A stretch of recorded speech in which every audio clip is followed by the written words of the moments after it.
نحمد نصلی علی رسول الکریم اما بعد اعوذ باللہ من الشیطان الرجیم بسم اللہ الرحمن الرحیم ویوم القیامت تری الذین کذبوا علی اللہ وجوہہم مسودۃ الیس فی جہنم مثوی للمتکبرین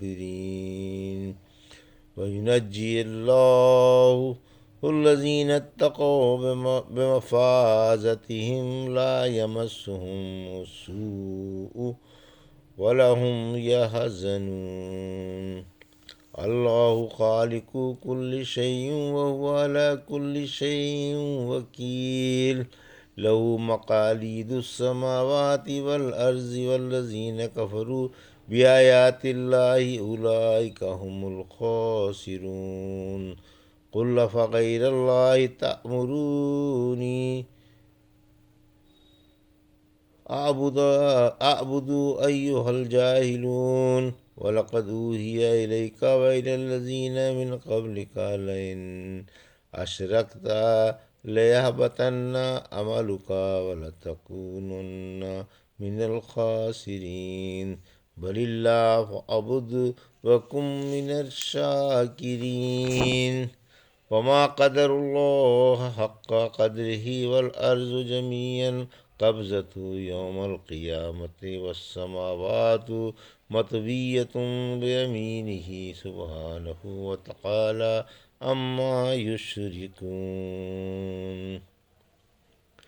ابھی آپ نے سورہ زمر کی آیت 60 سے 67 کی تلاوت سماعت فرمائی۔ ان آیتوں کا ترجمہ اور تفسیر اس طرح ہے: وَيَوْمَ الْقِيَامَةِ تَرَى الَّذِينَ كَذَبُوا عَلَى اللَّهِ وُجُوهُهُمْ مُسْوَدَّةٌ أَلَيْسَ فِي جَهَنَّمَ مَثْوًى لِلْمُتَكَبِّرِينَ آیت 60۔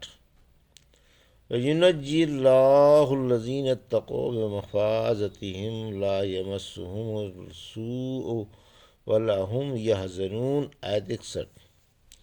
ترجمہ: اور جنہوں نے اللہ پر جھوٹ بولا تھا قیامت کے دن آپ ان کے چہرے سیاہ دیکھیں گے۔ کیا مغروروں کا ٹھکانہ جہنم میں نہیں؟ اور اللہ پرہیزگاروں کو ان کی سابق کامیابی کی وجہ سے نجات دے دے گا، انہیں برائی نہیں پہنچے گی اور نہ وہ غمگین ہوں گے۔ یہ تھا ترجمہ سورہ زمر کی آیت 60 اور 61 کا تفسیر۔ آیت 60: قیامت کے دن مشرکوں کا برا انجام، یعنی قیامت کے دن کچھ لوگوں کے چہرے کالے ہوں گے اور کچھ سرخ رو ہوں گے۔ سیاہ چہروں والے پھوٹ ڈالنے والے تھے اور سرخ چہرے والے سنت پر عمل کرنے والے اور جماعت کے ساتھ مل کر رہنے والے تھے۔ مشرکوں نے اللہ کے شریک ٹھہرا کر اللہ پر جھوٹ باندھا تھا، حالانکہ اللہ اولاد و شریک سے بری ہے۔ قیامت کے دن اسی جھوٹ کی وجہ سے ان کے چہرے سیاہ پڑ جائیں گے۔ پھر فرمایا، کیا ان مشرکوں کے لیے قید خانے کی حیثیت سے جہنم کافی نہیں؟ یہ بدبخت غرور کرنے اور حق نہ ماننے کی وجہ سے جہنم میں ذلیل ہو کر جلیں گے۔ مغروروں کا حشر، رحمت عالم صلی اللہ علیہ وسلم نے فرمایا، قیامت کے دن مغروروں کا حشر چیونٹیوں کی طرح ہوگا، یعنی وہ چیونٹیوں کی طرح چھوٹے چھوٹے اور نہایت حقیر ہوں گے، اور حقیر ہونے کی وجہ سے ہر چیز ان پر چڑھ جائے گی۔ پھر آگ کے قید خانہ یعنی وادی بولس میں جہاں آگوں کی آگ ہے بند کر دیے جائیں گے، اور انہیں پینے کو جہنمیوں کے زخموں کا دھون اور تینہ قوال دیا جائے گا۔ آیت 61: اللہ والوں کا حسن انجام، یعنی اپنی دنیوی کامیابی کی وجہ سے یہ حضرات نجات پا جائیں گے، انہیں قیامت کے دن کوئی برائی نہیں پہنچے گی اور نہ یہ غمگین ہوں گے۔ انہیں سب سے بڑی گھبراہٹ بھی نہ ہوگی، بلکہ ہر گھبراہٹ اور برائی سے محفوظ رہیں گے۔ اللہ خالق کل شیء وہو علی کل شیء وکیل آیت 62۔ لہ مقالید السماوات والارض والذین کفروا بآیات اللہ اولئک هم الخاسرون آیت 63۔ قل افغیر اللہ تأمرونی اعبدو ایہا الجاہلون آیت 64۔ وَلَقَدْ أُوحِيَ إِلَيْكَ وَإِلَى الَّذِينَ مِنْ قَبْلِكَ لَئِنْ أَشْرَكْتَ لَيَحْبَطَنَّ عَمَلُكَ وَلَتَكُونَنَّ مِنَ الْخَاسِرِينَ آیت 65۔ بَلِ اللَّهَ فَاعْبُدْ وَكُن مِّنَ الشَّاکِرِینَ آیت 66۔ ترجمہ: اللہ ہر چیز کا خالق ہے اور وہی ہر چیز پر پورا اختیار رکھتا ہے۔ اسی کے پاس آسمان و زمین کی کنجیاں ہیں، اور جو اللہ کی آیتیں نہیں مانتے وہ بڑا نقصان اٹھائیں گے۔ آپ فرما دیں اے جاہلو، کیا تم پھر بھی مجھے غیر اللہ کی عبادت کا مشورہ دیتے ہو؟ یقین مانو آپ پر بھی اور آپ کے پہلوں پر بھی یہی وحی بھیجی گئی کہ اگر آپ شرک کریں گے تو آپ کے عمل غارت ہو جائیں گے اور آپ بڑا نقصان اٹھائیں گے، بلکہ آپ اللہ ہی کی عبادت کریں اور شکر گزار رہیں۔ یہ تھا ترجمہ آیت 62 سے 66 کا تفسیر۔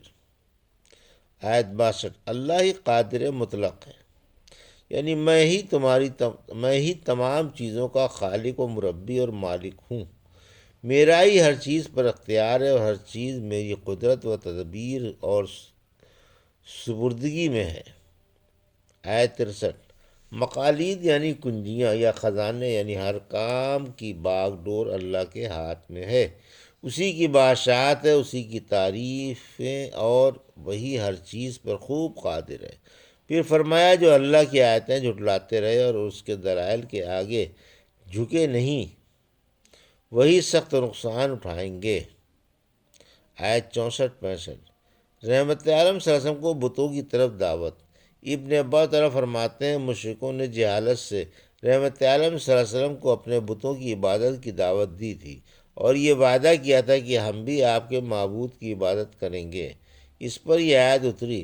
ہر نبی سے یہی کہا گیا کہ اگر شرک کرو گے تو تمہارے سارے عمل برباد ہو جائیں گے۔ بڑوں سے کہا جاتا ہے تاکہ چھوٹوں کے کان کھڑے ہوں۔ فرمایا ولو اشرکو، سورہ انعام کی آیت 88، اگر انہوں نے شرک کیا تو ان کے سارے عمل برباد ہو جائیں گے۔ آیت 66: شکر کی تفسیر، یعنی آپ اور آپ کے ماننے والے خلوص سے ایک ہی معبود کی عبادت کریں جو بلا شرکت غیر تنہا ہے، یہی اس کی شکر گزاری ہے۔ وما قدر اللہ حق قدرہ والارض جمیعا قبضتہ یوم القیامۃ والسماوات مطویات بیمینہ سبحانہ وتعالی عما یشرکون۔ آیت 67۔ ترجمہ: لوگوں نے اللہ کی قدر پہچاننے کا حق نہیں ادا کیا، اور قیامت کے دن ساری زمین اس کی مٹھی میں ہوگی اور آسمان اس کے سیدھے ہاتھ میں لپٹے ہوئے ہوں گے۔ وہ مشرکوں کے شرک سے پاک اور بلند ہے۔ یہ تھا ترجمہ آیت 67 کا تفسیر۔ مشرکوں نے اللہ کا مرتبہ نہیں پہچانا، یعنی مشرکوں نے اللہ کی عظمت کا حق نہیں ادا کیا، اور ناقدروں نے اللہ کا مرتبہ نہیں پہچانا اور غیروں کو اس کی عبادت میں ملا لیا، حالانکہ وہ سب سے بڑا ہے، جس کے اوپر کوئی نہیں، اور وہ ہر چیز پر قادر ہے اور ہر چیز کا مالک و مربی ہے۔ دنیا کی ہر چیز اس کی تقدیر و قدرت کے دائرے میں بند ہے۔ کہا جاتا ہے کہ یہ آیت قریش کے بارے میں اتری۔ اگر لوگ اللہ کی قدر و عظمت پہچانتے تو اس کے نبی کو نہیں جھٹلاتے اور اللہ ہی کے آگے جھکتے جو اللہ کی ہمگیر قدرت کے قائل نہیں۔ وہ سب اس آیات کے حکم میں داخل ہے، خواہ شان نزول قریش کے بارے میں ہو یا کسی اور کے بارے میں۔ اللہ کی ہمگیر قدرت کو تسلیم کرنے والوں نے اس کی عظمت کا حق ادا کر دیا۔ اس آیت کے بارے میں بہت سی حدیثیں آئی ہیں۔ صحیح یہی راہ ہے کہ اس قسم کی آیتوں پر بلا چوں چرا ایمان لے آؤ اور کیفیت کی کرید اور معنی بدلنے کی کوشش نہ کرو۔ ایک دفعہ رحمت عالم صلی اللہ علیہ وسلم کے پاس ایک یہودی عالم آیا، بولا اے محمد صلی اللہ علیہ وسلم، ہم تورات میں پاتے ہیں کہ اللہ ایک انگلی پر آسمانوں کو اور ایک پر زمین کو، ایک پر درختوں کو اور ایک پر پانی اور کیچڑ کو اور ایک پر تمام مخلوق کو اٹھا کر فرمائے گا کہ میں ہی بادشاہ ہوں، یہ سن کر رحمت عالم صلی اللہ علیہ وسلم ہنس پڑے، یہاں تک کہ آپ کی کھچلیاں نظر آنے لگیں، یعنی آپ نے اس کی بات کی تصدیق کی۔ پھر آپ نے یہی آیت پڑھ کر سنائی۔ یہ تھا سورہ زمر کی آیت 60 سے 67 کا ترجمہ اور تفسیر جو ابھی آپ نے سماعت فرمائی۔ بارک اللہ لی و لکم فی القرآن الحکیم ونفعنی وایاکم بآیات الذکر الحکیم۔